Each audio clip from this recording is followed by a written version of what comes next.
তোমরা যখন রোজা রেখেছো খবরদার ঝগড়া বিবাদে লিপ্ত হওয়া যাবে না। ফাইন সাব বাহু আহাদুন আও কতালা, কোনো ব্যক্তি যদি যেচে পড়ে তোমার সঙ্গে ঝগড়া করতে আসে অথবা তোমার গায়ে আঘাতই করে, ফাইন্নি সাইমুন, বলো আমি রোজাদার।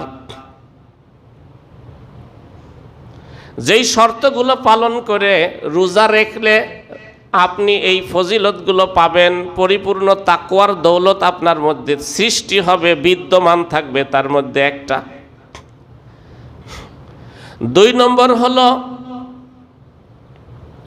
রোজা রেখে অশ্লীলতা পরিহার করা।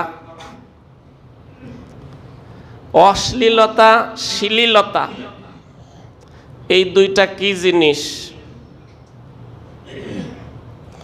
আজকের আধুনিক সমাজে অশ্লীলতা আর শ্লীলতা এটার মধ্যে কোনো পার্থক্য নাই। অনেক অশ্লীল কাজ দেখতে দেখতে আমাদের কাছে সহজ হয়ে গেছে, এখন আর অশ্লীল মনে হয় না।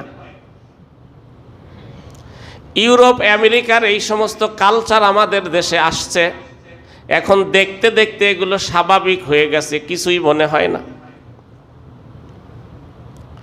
গান বাজনা এটা অশ্লীলতা, আমাদের কাছে এটা অশ্লীলতা মনে হয় না।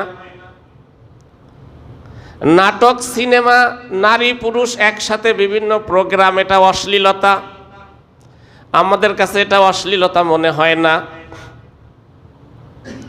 শুধু তাই নয়, আরো আগায়া যান, নারী পুরুষের অবাধ মিলামিশা আমাদের কাছে অশ্লীলতা মনে হয় না। সবারই জানা আজকে সমাজে কি অবস্থা, রাস্তাঘাটে কি অবস্থা, বেগানা নারী পুরুষ একজন আরেকজনের হাত ধরে হাঁটে, একজন আরেকজনকে জড়াইয়া ধরে, গাল ধরে টান দেয়, কত কিছু করে। এগুলো অশ্লীলতা না, এগুলো স্বাভাবিক হয়ে গেছে। বরং এর চাইতে আরো কঠিন, মারাত্মক, আমাদের দেশে তো লিভ টুগেদারও শুরু হয়েছে। 1-2টা নয়, হাজার হাজার নয়, বাংলাদেশে লক্ষ লক্ষ লিভ টুগেদার হয়। এই জন্য অশ্লীলতা কি আর শ্লীলতা কি? শরীয়তে বলে অশ্লীলতা হলো আল ফুহশু, ব্যাখ্যা লিখেছে শ্লীলতা কাকে বলে, অশ্লীলতা কাকে বলে। আরবিতে অশ্লীলতাকে বলা হয় ফাহিশা অথবা ফুহুশ, এই 2টা শব্দ। কুল্লু মা ইয়াকবিহু মিনাল মাসিয়াতি কুল্লু মা ইয়াশতাদ্দু, প্রত্যেক ওই গুনার কাজ, ওই পাপের কাজ, এই গুনার কাজ, পাপের কাজ, এটাকে শরীয়তের পরিভাষায় অশ্লীলতা বলে। এমনকি একজন বেগানা নারীর দিকে তাকানো, এটাও শরীয়তের পরিভাষায় অশ্লীলতা। হাদিসে রসুল করিম সাল্লাল্লাহু আলাইহি সাল্লাম বলেন, জিনাল আইনু আল বাসর, কোনো বেগানা নারীর দিকে কোনো পুরুষ যদি তাকায়, এটাও জেনার গুনাহ, ব্যভিচার, চোখের জেনা। জেনাল ইয়াদ আল বাতশ, কোনো বেগানা নারীকে যদি কেউ স্পর্শ করে তাহলে এটাও জেনা, এটাও ব্যভিচার, এটা হলো হাতের ব্যভিচার। অথচ সমাজে এগুলোকে কোনো ব্যভিচারই বলা হয় না, এগুলোকে অশ্লীলতা তো দূরের কথা, এগুলোকে সাধারণ মনে করে। আর যদি নারী পুরুষের সাথে একটু পরিচয় থাকে, রিলেশন থাকে, তাহলে তো সব বৈধ। মুসলমান হিসাবে, অভিভাবক হিসাবে আমাদের একটু চিন্তা করা দরকার, আমরা অশ্লীলতা আর শ্লীলতা বলতে কি বুঝি? সমস্ত অশ্লীলতাগুলো এখন শ্লীলতা হয়ে গেছে, অশ্লীলতার ভিতরে নেই, দেখতে দেখতে আমাদের সইয়ে গিয়েছে। আমাদের আর আপনাদের যদি সইয়ে যায় তাহলে যে শরীয়তে অশ্লীলতাটা শ্লীলতা হয়ে যাবে এমন না। আর ওই অশ্লীলতা যদি থাকে তাহলে রোজা রেখে ওই যে দ্বিতীয় শর্ত ভঙ্গ হচ্ছে। নবী করিম সাল্লাল্লাহু আলাইহি সাল্লাম বলেন, ইদা কানা ইয়াউমি সাওমি আহাদিকুম ফালা ইয়ারফুস। রোজা রেখে কোনো প্রকারের অশ্লীল কাজ করা যাবে না। গান বাজনা, এটাকে আমরা অশ্লীল মনে করি না। বেপর্দা বেহায়াপনা, এটাকে অশ্লীল মনে করি না, এটা স্বাভাবিক হয়ে গেছে। নাটক, সিনেমা, এগুলোকেও অশ্লীল মনে করি না, স্বাভাবিক মনে করি। অথচ এই অশ্লীলতায় সমাজ ছেয়ে যাচ্ছে। রোজার যে ফজিলত আমরা পাচ্ছি না, দ্বিতীয় শর্ত হলো ইদা কানা ইয়াউমু সাওমি আহাদিকুম ফালা ইয়ারফুস। নবীজি বলেন, খবরদার রোজা রেখে কোনো অশ্লীলতা করা যাবে না। তৃতীয় নম্বর, রাসূল করিম সাল্লাল্লাহু আলাইহি সাল্লাম বলেন, রোজা রেখে কোনো অহেতুক কাজ এবং কথা বলা যাবে না।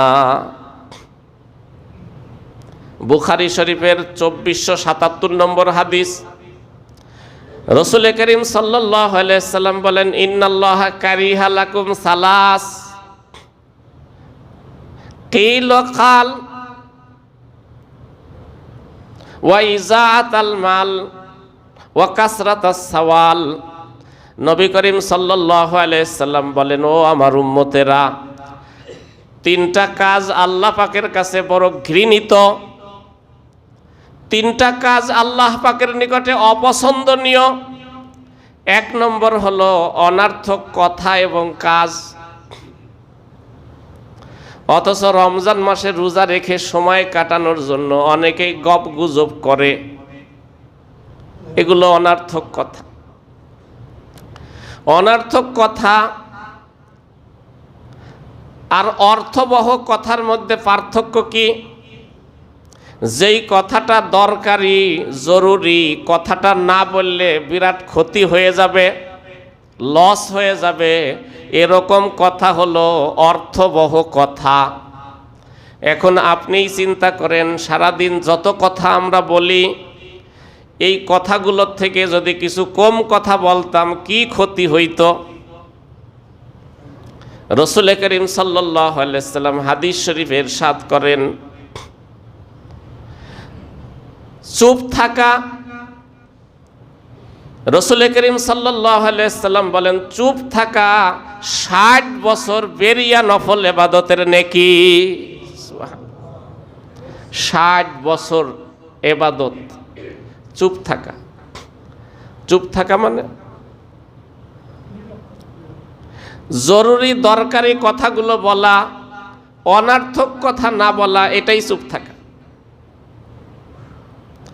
আগের দিনের রোজার নিয়ম ছিল পানাহার থেকেও বিরত থাকতে হবে, সকল প্রকারের কথা থেকে বিরত থাকতে হবে। কোরআনে আপনারা ঘটনা শুনেছেন, হযরতে মারিয়াম, উনি যখন ছোট্ট বাচ্চা নিয়ে আসলেন, সবাই জিজ্ঞেস করে বাচ্চা পাইলে কোথায়? আল্লাহ তাআলা শিখাইয়ে দিলেন, ইন্নী নাযারতু লির-রহমান সাওমা, আমি রোজা রেখেছি, রোজা রেখেছি। ইন্নী সাইমুন, শুধু এতটুক,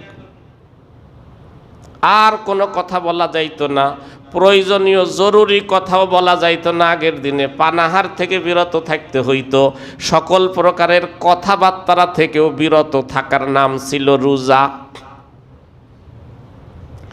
আল্লাহ পাক রব্বুল আলামিন এই উম্মতকে সহজ করে দিয়েছেন। জরুরি দরকারি কথা বলতে পারবা বটে, অনার্থক কথা বলতে পারবা না। তবে আগের দিনে অনার্থক কথা বললে রোজা ভেঙে যাইতো, আর এখনকার সময়ে আল্লাহ তাআলা এই উম্মতকে একটু সহজ করে দিয়েছেন। অনার্থক কথা বললে রোজা ভাঙবে না বটে, কিন্তু অনার্থক কথা যদি বলে তাহলে রোজার ফজিলত থাকবে না। আর যদি কেউ অনার্থক কথা বিরত থাকতে পারে, বিরাট পুরস্কার আল্লাহ ঘোষণা দিয়ে রেখেছেন, 60 বছর ইবাদতের সওয়াব আল্লাহ তাআলা তাকে দান করবে। সুবহানাল্লাহ।